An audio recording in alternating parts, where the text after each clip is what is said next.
नमस्कार साथियों, मैं हूं ज्योति। स्वागत है आपका आपके अपने पसंदीदा चैनल सुनोना में। यहाँ हम लेकर आते हैं कहानियों का वो खजाना जो आपको रोमांचित भी करेगा और जीवन की गहरी सीख भी देगा।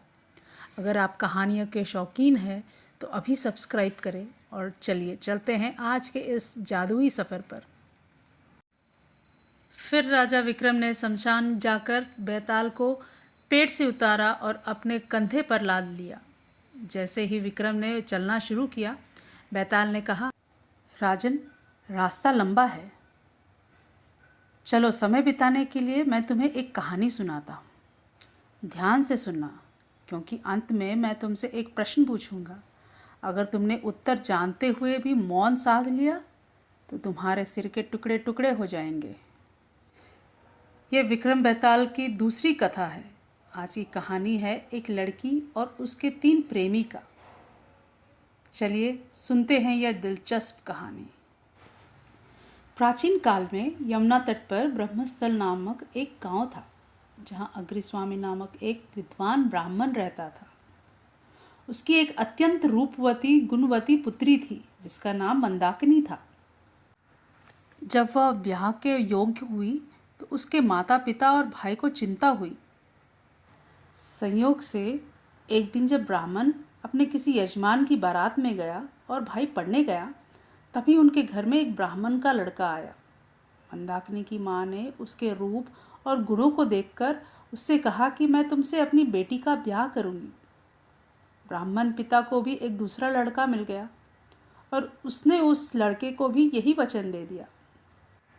उधर ब्राह्मण का लड़का जहाँ पढ़ने गया था, वहाँ वह एक लड़के से यही वादा कराया। कुछ समय बाद जब बाप बेटे घर में इकट्ठे हुए तो देखते हैं कि वहाँ एक तीसरा लड़का भी मौजूद है। 2 उनके साथ आए थे। अब क्या हो? ब्राह्मण, उसका लड़का और ब्राह्मणी बड़े सोच में पड़े थे। अचानक लड़की को सांप ने काट लिया, वो मर गई। उसके बाप, भाई और तीनों लड़कों ने बड़ी भागदौड़ की। जहर छाड़ने वालों को बुलाया, पर कोई नतीजा ना निकला।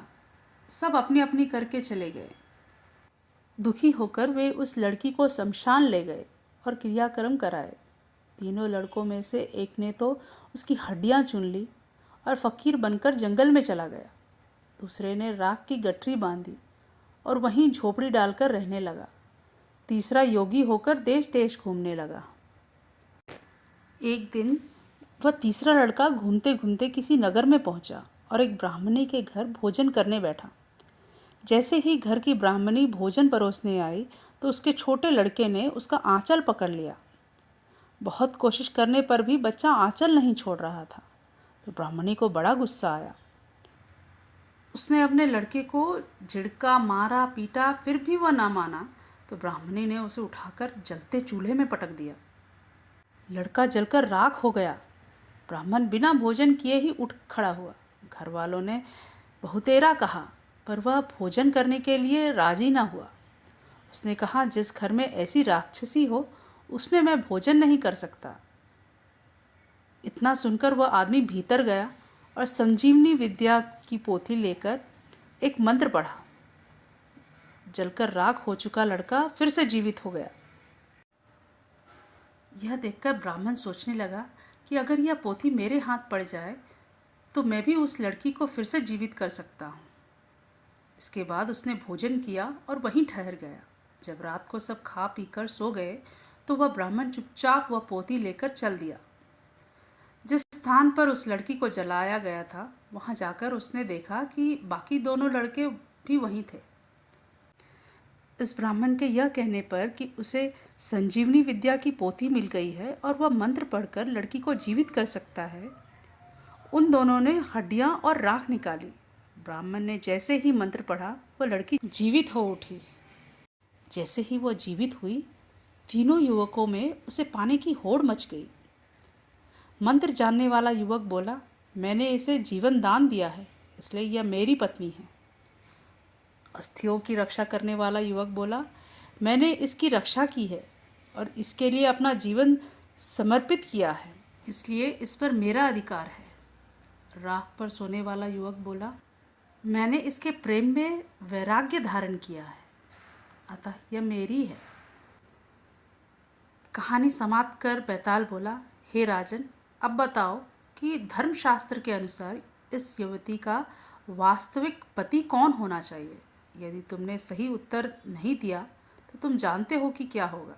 राजा विक्रम ने बिना किसी हिचकिचाहट के कहा, वह युवक जिसने संजीवनी मंत्र पढ़कर उसे जीवन दिया, वह उसके पिता के समान है, क्योंकि उसने उससे पुनर्जन्म दिया है। वह युवक जो उसकी अस्थियों को लेकर कुटिया में रहा, उसने उसे अपनी संतान की तरह सहेजा, अतः वह भी पिता तुल्य है। लेकिन वह युवक जो सब कुछ त्याग कर उसी की चिता की राख पर सोया, उसने अपनी प्रेमिका के प्रति पूर्ण समर्पण और त्याग दिखाया है। इसलिए धर्म के अनुसार वही उसका वास्तविक पति होने का पात्र है। जैसे ही विक्रम ने उत्तर दिया, बैताल हंसा और शर्त के अनुसार फिर से उड़कर पेड़ पर जा लटका, क्योंकि विक्रम ने अपनी चुप्पी तोड़ दी थी। तो दोस्तों, राजा विक्रमादित्य ने अपनी बुद्धिमानी से यह साबित कर दिया कि प्रेम केवल त्याग नहीं बल्कि समर्पण और साथ निभाने का नाम है। आपको राजा का यह फैसला कैसे लगा? क्या आपके हिसाब से वही लड़का हकदार था? हमें कमेंट्स में ज़रूर बताएं। कहानी पसंद आई हो तो वीडियो को लाइक करें और सुनना को सब्सक्राइब करें। मिलते हैं अगली कहानी में। धन्यवाद।